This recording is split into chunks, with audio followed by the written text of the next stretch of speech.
Okay, I'm about to demonstrate the best way, in my opinion, on how to set up the RRtrack program from the beginning. And for those of you who have been tinkering with the program already, I'm about to show you something that can save you a little bit of time. The first thing I want you to do is go down to your File Explorer, and I want you to find a folder called Documents. And in there is a folder called My RRtrack Layouts, and open that up. Now in my case, as you can see, there's only one RRtrack file that's in here. But you may have, if you've been tinkering with the program, you may have several RRtrack files listed in here. What I would strongly recommend is that you create a separate folder. Use your initials, give it some sort of a name for that folder, and then move all of your RRtrack files that you have into that folder. Okay, and then that way you should end up with no RRtrack files shown here on the screen. In my case, I've got this one file here, and this is going to be my default file. This should be the only file that you see in this folder. So for this purposes of this demonstration, I'm going to take and delete that file, so that this would now represent what you should have is no RRtrack files in here at all. Okay, so now let's take and go through setting up the program for a default file.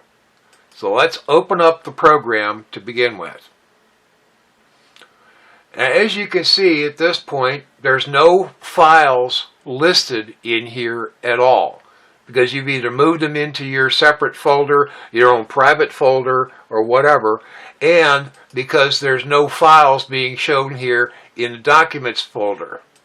Okay? So the only choice I have at this point is I want to select at the top of the screen here where it says I want to create a new layout plan, which now they want you to define the size of your layout.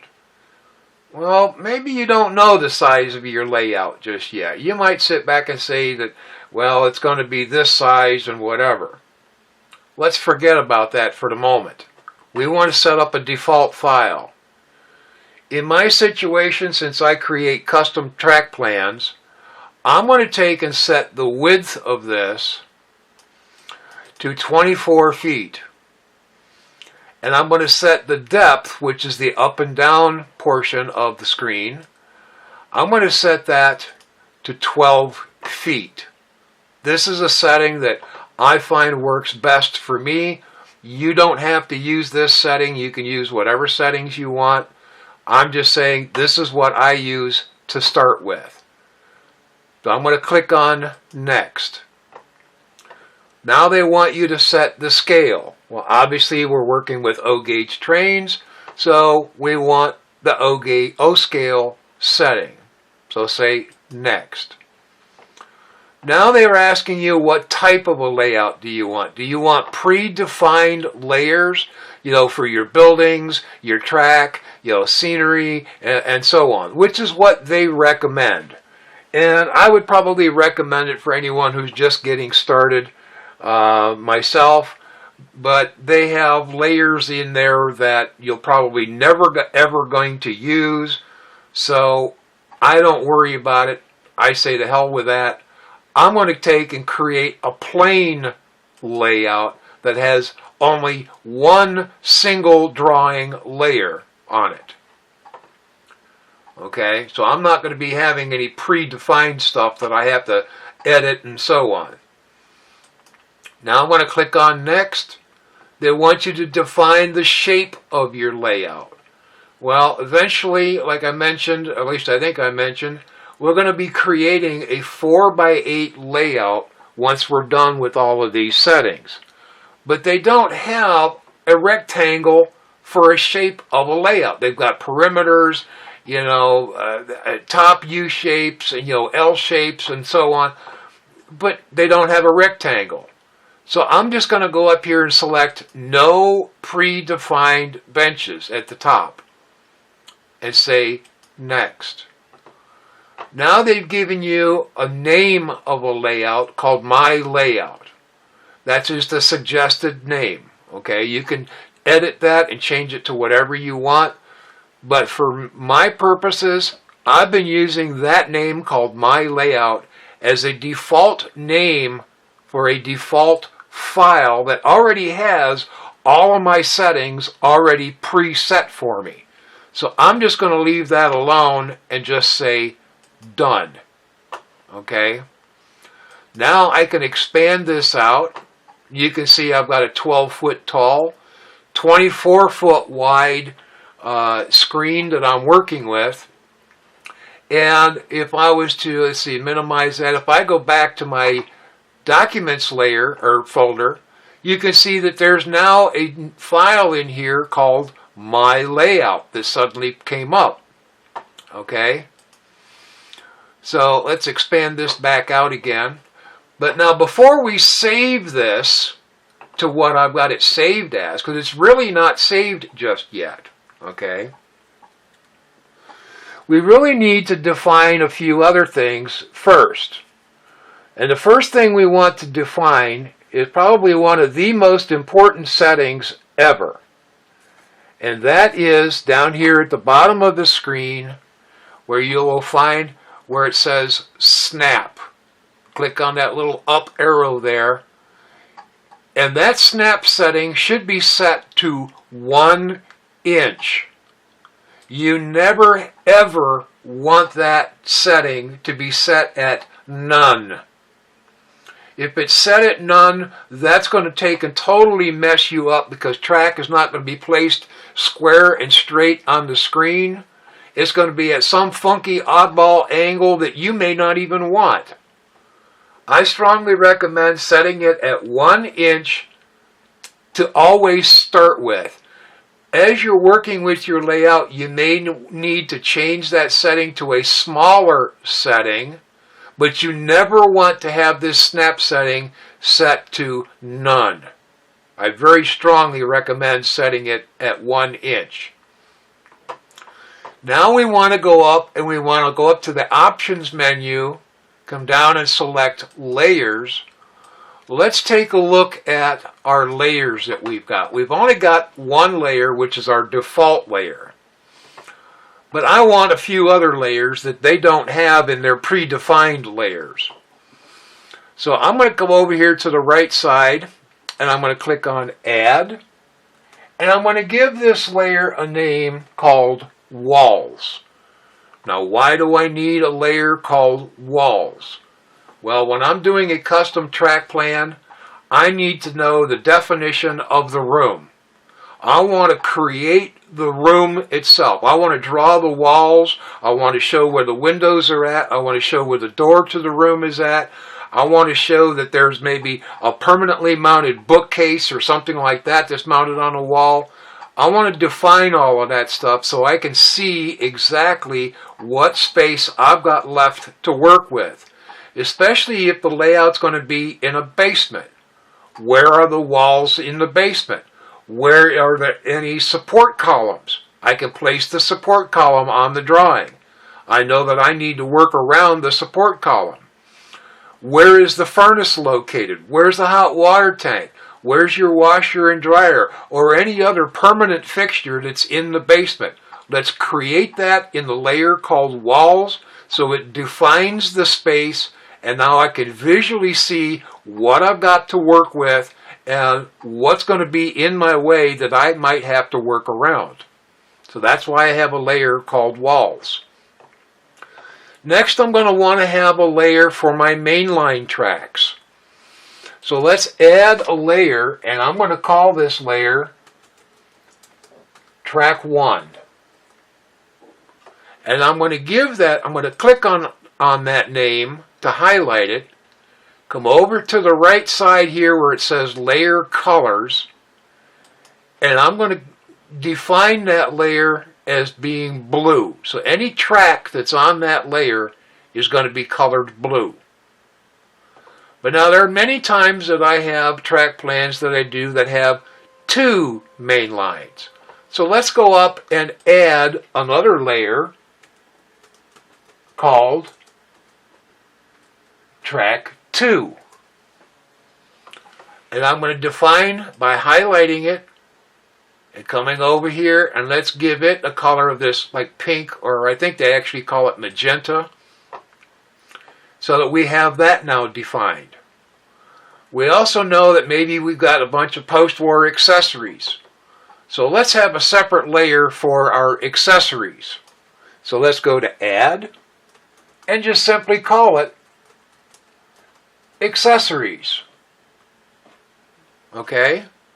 We also know that we want to add some scenery to our layout. So let's create another layer called Scenery. That way we can put all of our trees, our bushes, our roads. There's no point in having a separate layer called Roads. Just put that on the layer called Scenery, because roads are part of the scenery. So now that we have our layers defined, let's just click on OK. But we're not quite done yet. For some reason, if I go up here and just say Save, I'm going to lose all of those settings because there's nothing placed on the screen yet. I don't know why, but for some reason, RRtrack likes to have at least something on the screen. So I'm just going to go up to our Objects menu, select Special Objects, and a text label. We're just going to define some text to put on here. I want to put a border around that text, so I'm going to click on that. And I want that border, the fill in that border, to be opaque so that I don't see the grid lines inside the border. I'm also going to select for the justification, in this particular case, most of the time you're probably just going to leave it at left. In this particular case, I'm going to call it centered. I want it centered in the border of the box. Now I'm going to define the font itself. It gives me a default of Arial, which I've just been leaving it at that. That's always worked fine for me in the past, so I'm not going to mess with it. I want my text to be bold. Now I also want to define the size of the text. Now you can see here by the sample that that text is kind of small. In this particular case, and for the purposes of this demonstration, I'm going to use 48 for my text size and say OK. Now when I go to enter the text that I want to put on the screen, I find that since I'm using the border, I find it best to hit the space bar first before typing what you want to say. And then even at the end of your text, hit your space bar one more time and then say OK. Now you can place that on your screen. Now we've got at least something on the screen. We've got our layers defined. We have our snap setting is taken care of. Now let's go up, since we've already got a file name called My Layout. We defined that earlier. All we need to do is go up here and say File and say Save. Not Save As, but just say Save. Now here's the nice part about this. Let's take and close the file and close the program. Okay? Like I said, you're going to notice that this file here called My Layout is in here. All of your files are in a separate folder, or at least they should be. But let's now take and reopen the RRtrack program. Now we can see that there are two files listed here. You might be wondering why. Well, the bottom file, I don't know if you can see it on camera, probably not. and it's difficult even for me to see just by looking directly at the screen. But this bottom file is actually in a brighter yellow bar. Okay, that's because that's the file that's in this documents thing. Okay, so I want to now select, I want to choose a layout from the list below, and I want to select the bottom one and say open that file. And look what we've got here. There's our text that we put on there. Let's check our layers. Our layers are right there that we added in. So that's all set. Our snap setting is set to 1 inch. I can now go ahead and start laying track because I've already got all of my settings predefined. I don't have to go through and reset them every single time I want to create a new track plan. All I need to do now is just click on that to highlight it and just say delete it, and I'm ready to start laying track. Okay, now that we've got our predefined settings for our default file all squared away, let's start creating our 4x8 layout. Well, the first thing we want to do is we're going to want to change the size of this whole grid thing. So we're going to go up here to the top, and we're going to select Resize Layout, which shows our 12x24 that's in here. Now, when I'm creating a drawing of a layout, I like to have an extra 1 foot of space around the outer edges of the sized layout I'm going to be working with. So in this case, a 4x8, adding a foot all the way around, is going to give me a 6 foot by 10 foot drawing area to want to work with. So since I've got a 12 foot here, you've got these spin boxes here that you can take and edit the size of your screen space that you're working with. This spin box takes and edits the left side of the screen. You can enter positive and negative numbers. Same thing here. This one works with the right side of the screen. This is the bottom of the screen and the top of the screen. Now the numbers that you enter in here are in inches, not in feet. So since we've got a 12 foot depth and I really only want a 6 foot depth, I'm going to take in this spin box, I'm going to enter in 72 inches, which is our 6 feet. We've got 24 feet on our width, but we only want 10 feet. So in here, I'm going to enter in 14 feet, happens to be 168 inches. Then click on OK, and now we have, as you can see, we've got a 6 foot by 10 foot screen to work with. Take and center that up a little bit. But now, here's where a lot of people make a huge mistake. They want to take and draw the table for their layout. So what do? They go up here to the Objects menu, select Basic Shapes, and they'll select a filled rectangle, and then they'll come in here and then they'll do this and say, there's my 4x8 table. But now what's wrong with this picture? The problem with this picture is what has it done? It's wiped out all of my grid lines in the middle. It's wiped out all of my snap dots that are on the screen, and I can't see them anymore. This is not the correct way to create the benchwork for your layout. The Objects menu is for just that. It is meant for creating special objects of buildings or structures of some sort that are going to be on your layout. It's not meant for drawing your or creating your benchwork. If you want to create your benchwork, you go up to the Terrain menu. Now in this view, you have at the bottom of the screen, you have another snap setting. But this snap setting is totally independent of the snap setting from the plan view. In this particular view, I'm going to be using a 6-inch setting. Now over here, we've got, if I click on that arrow, we've got the different types of shapes of terrain that we can create.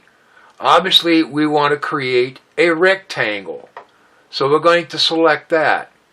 I can move my mouse now up here to that point and click and drag my mouse on across. Now you'll notice that this thing is like jumping.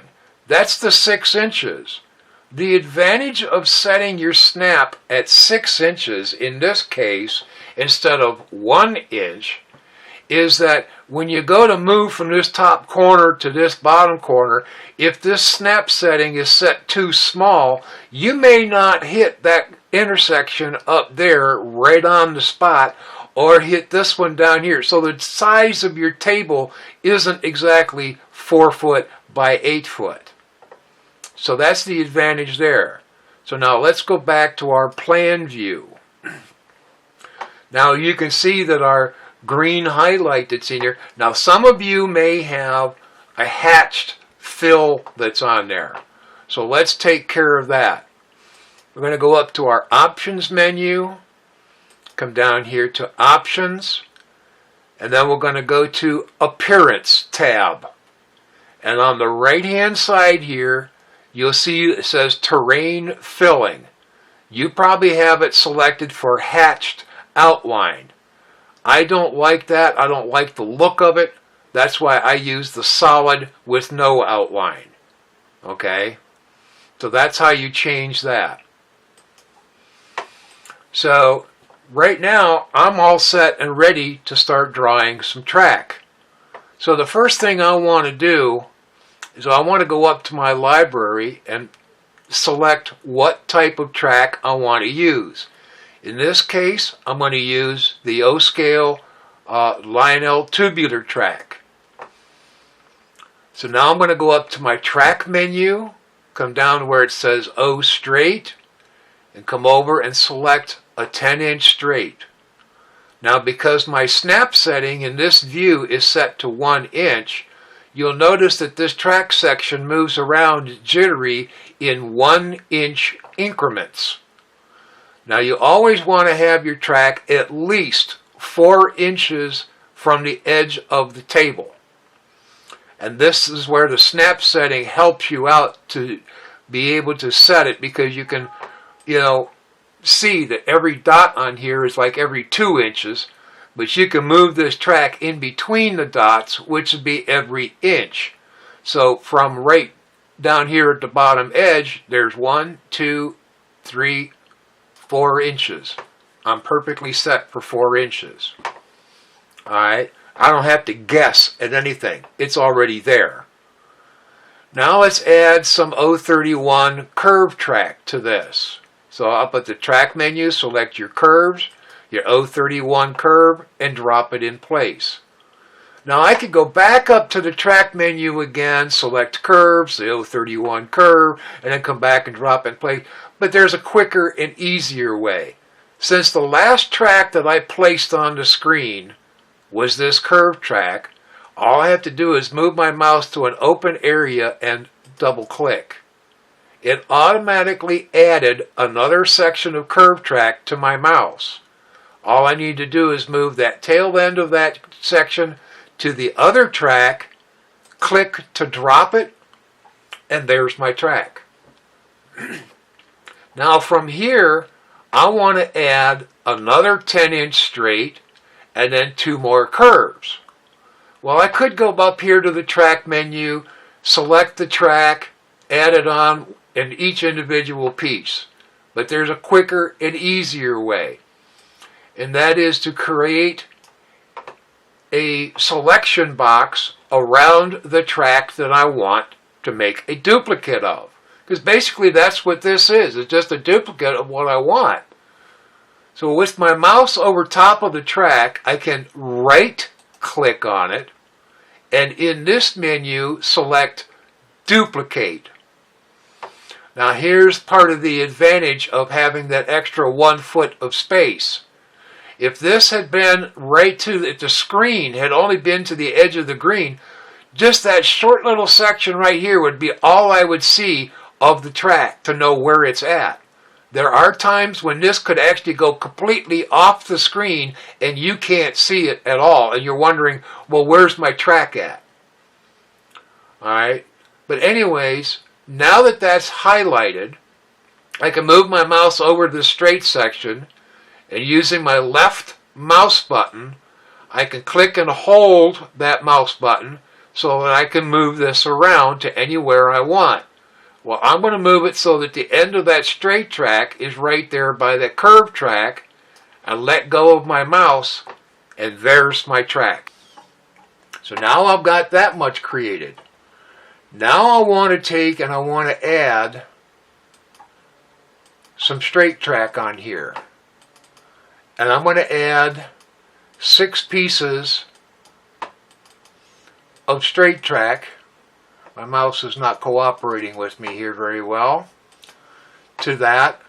And now I want to replicate on the right side of the screen here the curves, the 2 curved sections, that one straight and the other 2 curves, just like what I have on the left side.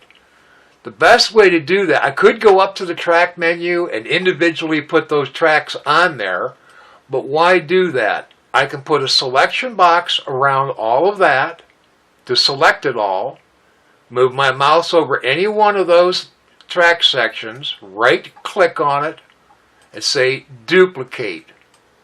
Now I can grab hold of this, and I want this end to be connected to that. So move it so the endpoints are close to that, let go of the mouse, and there you have it.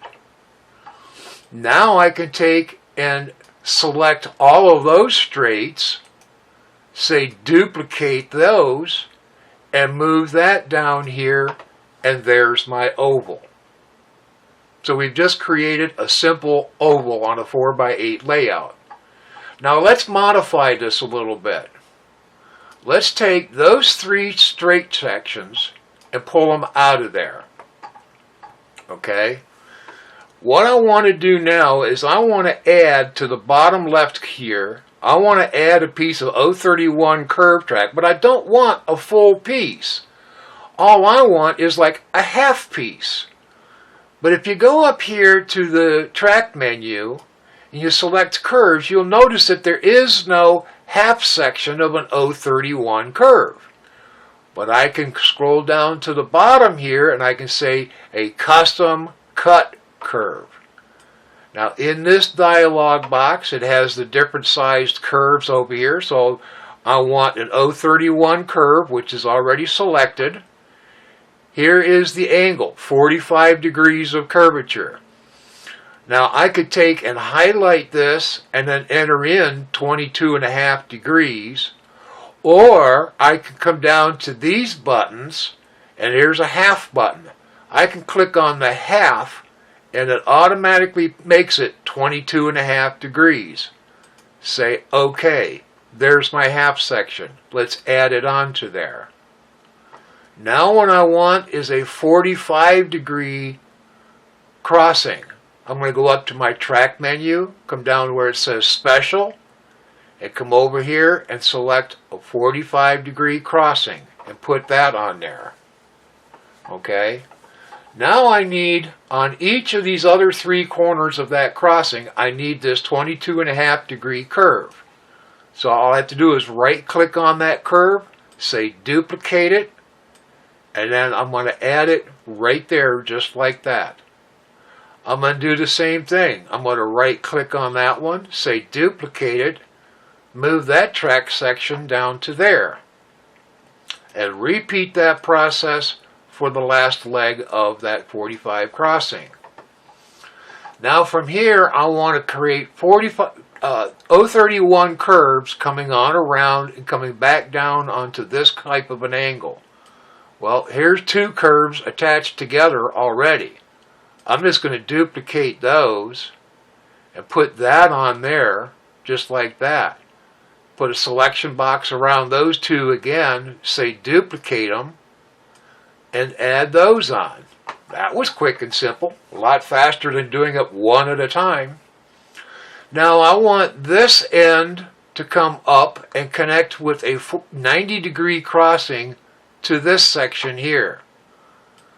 So I'm going to take and go up here to my special, say 90-degree crossing, and I'm going to add it right there. That's in place. But it's not in the final position. Now I need to know, well, what length of straight track do I need to add onto here in order to get it to line up with that? Here's where we're going to use the measuring tool. What you do is, in my case, I'm right-handed, so my mouse is in my right hand.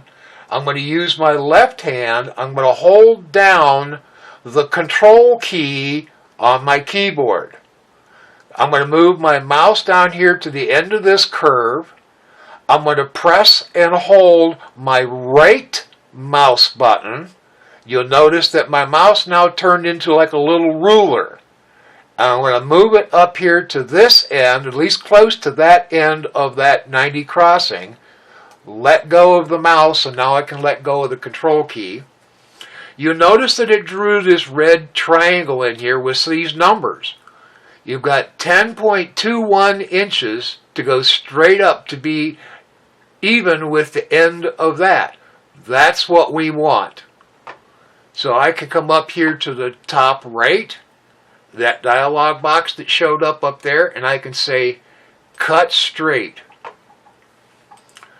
And then in this dialog box you can see I can select either the horizontal number, which was our 10.21 that was here, or the 10.08, which was here, okay, and the 1435, which went straight up and down from there to there.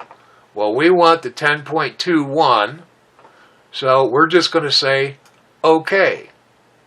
And we're going to add that onto there.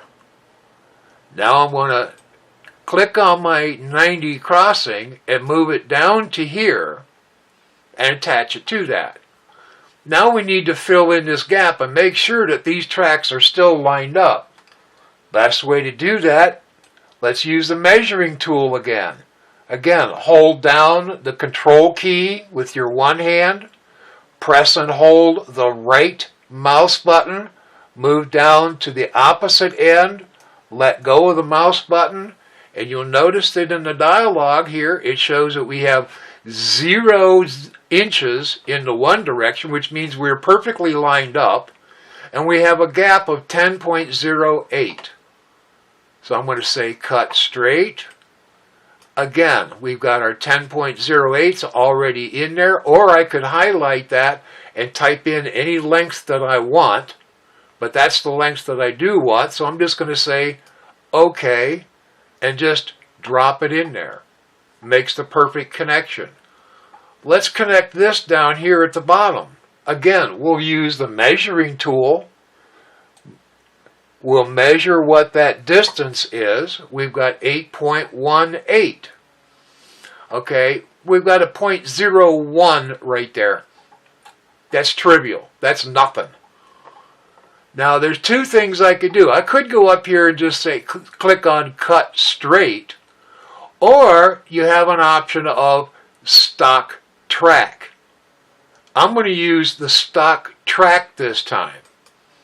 And it automatically puts in between those 2 points that I just measured, is going to automatically fill that gap with the stock sections of track. Okay? Now I want to take these two ends of our 90 crossing and I want to loop back around to it. So I'm going to take and select those two curves up there, and I'm going to move it down here. I'm going to take these two curves right there, duplicate them, and put it here. Take two more curves, duplicate them, and put them here. Now obviously we don't want our track here, and this doesn't line up with that, but I can measure it with the measuring tool. 10.14 inches in both directions. So now I can say a cut straight. There's my 10.14. I can put that on there.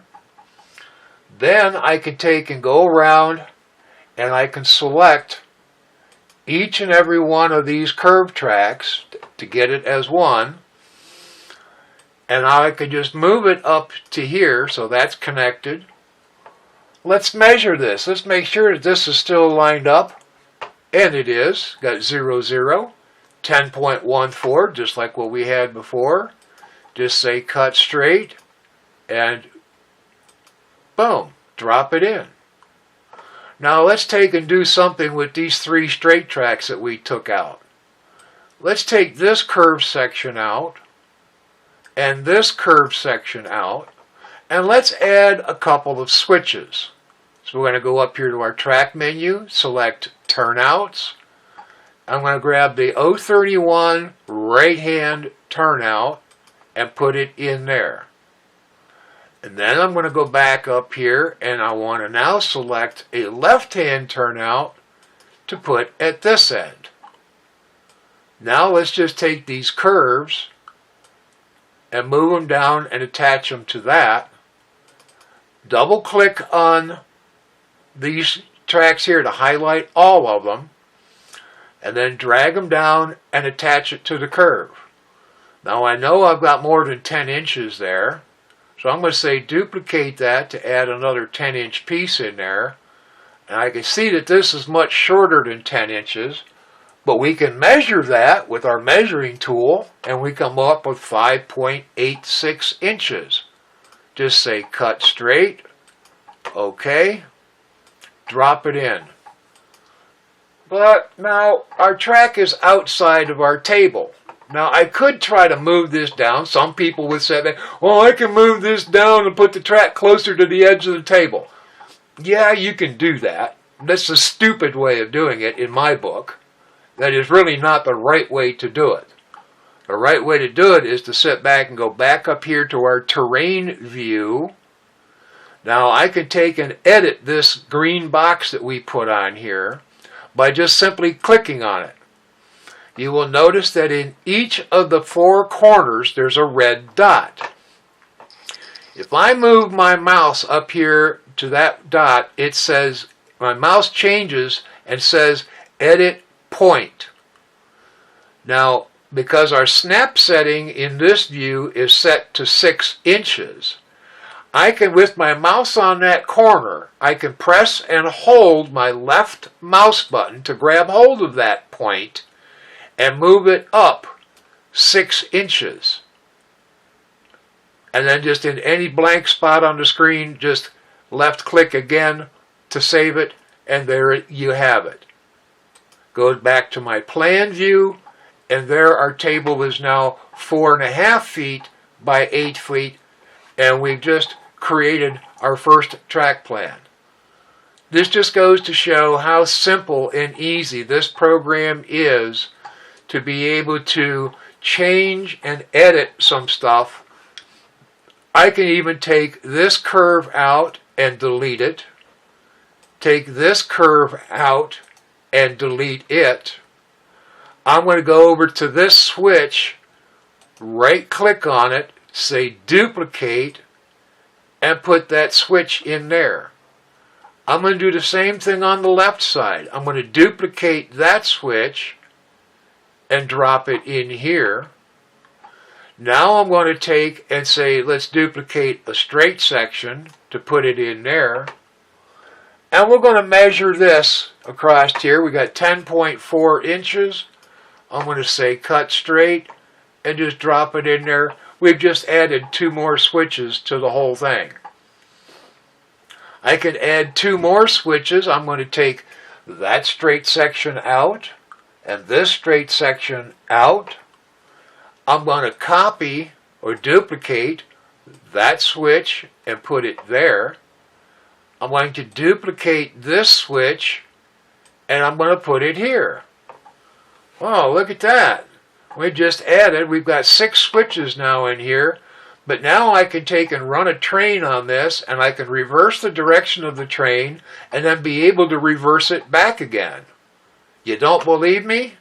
Let's go to the simulation view. Simulation view, I can move, you can see that there's on each of the switches there's this green line. I move my mouse over the switch, and you see that my mouse says toggle. If I click my left mouse button on it, it now makes that switch curved. Okay? Click on it again, it makes it straight. But let's add a train. I'll go up here to New Train, and in here, I'm going to select my locomotives. Let's select a simple GP7 here, and then say add that to my list. So I'm done with the locomotives. Let's go to our freight cars. Let's select a 40-foot boxcar, and we'll add 3 of those to the list. We'll come down here, we're going to say let's add now a caboose to the end of it. There's our train. We'll say OK. Move my mouse up here to any part of the track, click on it, and it drops my train right there. Now I can run this train. I can come over here to the top right hand side of the view here. Make sure that my simulation is turned on. Move my slider here, and I can now start moving the train. And there goes the train on around the layout. And this also has, the switches have a non-derailing feature, so you don't have to worry about changing it to have any derailments. So we're going up around that siding, and you'll notice that we're traveling in a counterclockwise direction. Well, let's take and change this switch before the train gets there. Now our train is now traveling in a clockwise direction. We've just reversed the direction of the train. Okay? And so now at this point, I'm going to set that switch, set those back to straight. We're going to come up through here. I've just now reversed the direction of the train again. I'm now traveling in a counterclockwise direction. So I have a double reverse loop. I've got a figure 8. I've got an oval. I've got a combination of all kinds of things that I can do here. And you can just play around with this and do all sorts of things, all depending upon what you want to do. But this just goes to show that you can run the simulation view. You can even take and see if I can get it. I can get it to uncouple, so I can just move the train separately. You know, maybe stop at a siding somewheres to pick up another car and then reattach it, or drop off a car into a siding. Either way. So there's a railroad track program. I highly recommend using the snap setting. Like I said, always have that set at least 1 inch setting, and never ever have that set to none, because that will mess you up big time. Your track will end up skewed and on an ever so slight angle, and then you'll be wondering why things don't line up. Use the snap setting. It's probably one of the best helping hands you can ever have. Also, learn how to use the measuring tool. That is also an extremely helpful tool to know how to use.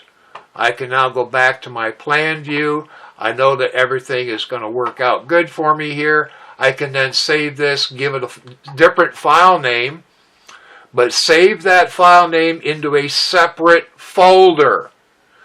Otherwise, if you just change the file name, it's going to put it right back into that documents folder, and then you're going to have all kinds of stuff listed in there, and it'll be more and more difficult to find your default file called My Layout, or whatever you named it for a default file.